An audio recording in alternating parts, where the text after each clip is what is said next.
안녕하세요. 똑똑해 토익입니다. 제가 토익 파트 7 어떤 직독직해나 번역 없이도 독해 문제 다들 잘 푸실 수 있도록 그렇게 강의를 진행하고 있는데 이번에는 2탄을 가지고 왔어요.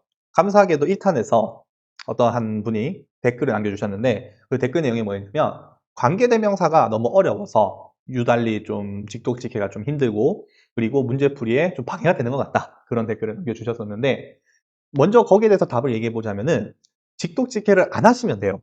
제일 깔끔합니다. 예, 그게 이제 무슨 말이냐면 세부 정보는 우리가 국어로 번역할 필요가 없고 번역을 함에 있어 가지고 직독직해를 보통 하시는 것 같은데 그걸 안 하고도 문제를 잘 풀 수 있게끔 제가 보여드리려고 2탄을 시작해 보도록 하겠습니다. 자, 일단 1탄에서 얘기했던 거는 이런 부분이었어요. 국어는 정보들을 한 번에 전달을 하지만 영어 같은 경우에는 다 나눠서 전달하게 되는데 그 나누는 과정에서 결론과 세부 정보가 좀 나뉘어진다. 그래서 위에서 네트워크에 연결됩니다. 네트워크는 장비를 끄고 켭니다. 그리고 장비들이 뭐냐면 한 번 더 설명해 주는 것이 아래 내용이었었거든요. 그래서 항상 영어에서 논리는 결론 한 개, 세부 정보들 이것들을 다 나눠서 한 칸씩 한 칸씩 내려받는 그런 논리로 이해해 주시면 되겠고요. 그런 과정에서 뭐도 해봤냐면 이렇게 동사 공부하는 것도 진행해봤어요. Connect to something, turn on, shut off, introduce something 이런 것들을 공부를 해봤었죠. 자, 그럼 오늘은 조금 더 이 결론과 세부 정보들을 더 명확하게 나눠서 진행해 보도록 할 건데 예를 들면 이런 느낌이겠죠? 제어판은 연결됩니다. 이건 결론. 어디에? 네트워크에. 이건 세부 정보. 네트워크는 끄고 켭니다. 이건 결론. 안전장비들. 이건 세부 정보. 그리고 이 세부 정보에 대한 또 다른 세부 정보가 이렇게 소방, 가스, 누수, 센서들 이렇게 진행하시면 이해가 되실 겁니다. 결론으로 이야기들을 요약을 할 건데요. 지문을 먼저 디자인해 줄 필요가 있어요. 그렇게 해서 나온 세부 정보들은 문제에 맞춰서 그냥 활용만 해줄 건데요. 실제로 문제풀이 과정을 보여드릴게요. 자, 이게 지난 1편 지문 내용이기도 한데요. 이 지문 내용을 뭐랑 비교해 볼 거냐면 문제랑 비교를 해보도록 할게요. 자, 우선 문제를 좀 보여드리면은 첫 번째 문제입니다. What type secure home technology? 처음에 물어보고 싶은 거는 secure home technology가 들어왔어요. 글을 먼저 디자인을 했다면은 이 secure home technology가 어디에 있는지를 알고 있어야 돼요.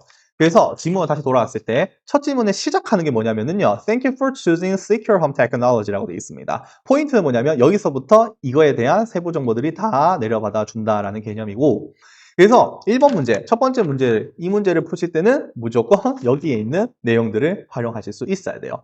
다 번역하는 것이 아니라 이거의 결론은 결국 뭐였었냐면은 연결을 합니다. 그래서 끄고 켭니다. 끄고 켜는 것들은 전부 다 센서이고 무슨 파이어에 스모크에 가슬릭 알람 이렇게까지 나와 있었거든요.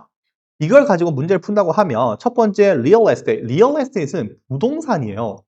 그러니까 가스, 누수, 알람 이런 게 부동산하고 갈 수가 없다는 거죠. 그다음 두 번째는 보험입니다. 보험은 보장해 준다는 내용이 이 첫 문단에 있어야 사용할 수 있는 것이고 지금은 사용할 수가 없겠죠. 세 번째, residential security. security는 보안인데 근데 그 보안이라는 게 사실은 도둑이 들어서 집을 지키는 것뿐만 아니고요. 아까 앞에서 얘기했었던 이런 gas leak 이런 것들까지도 전부 다 home security가 될 수가 있어요. 그래서 첫 번째 문제는 정답이 C번으로 들어가 주는 거죠.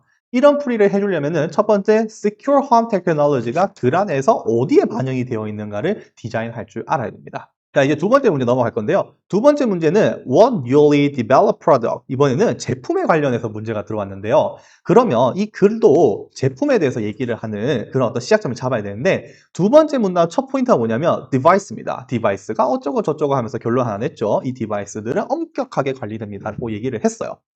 그러고 나서 세부 정보들 일단 다 지나간 다음에 두 번째 얘기가 뭐냐면 We have also introduced new mobile application. 포인트는 뭐냐면요. 이것도 프로덕트가 될 수 있다는 개념인 것인데 그래서 전반적으로 이 두 번째 문제를 풀어주시려면요. 두 번째 문단의 내용들을 다 활용할 수 있어야 되겠죠. 그래서 우리 학생들이 토익 공부하면서 느낄 수 있는 것 중 뭐냐면은 토익 시험은 문제 순서대로 지문들이 구성이 되어 있느냐? 이런 느낌을 좀 많이 받을 수 있는데 한 80%, 90%는 네, 그렇습니다. 라고 대답해도 될 정도로 글들이 좀 정직하게 나와 있는 편이긴 합니다. 어찌됐든 간에 디바이스에 대해서 위치는 우리가 찾았는데 좀 더 집중해 봐야 될 건 뭐냐면 그 중에서 왜냐하면 두 개가 있으니까 디바이스가 지금 두 개가 있으니까 이 둘 중에서는 뭐냐 newly라는 거를 가지고 둘 중에 하나를 골라야 되는 거죠. 여기서 newly develop하고 같은 연상되는 게 뭐냐면 이 부분이에요. have also introduced 이 부분이 되겠죠.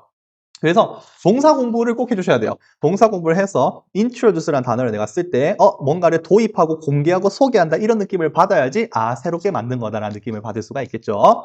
자, 그러면은 이 결론의 세부 정보는 new mobile application이었으니까 이 두 번째 문제의 정답도 new mobile application 이렇게 mobile software program 이런 식으로 바꿔서 정답 처리하는 거죠.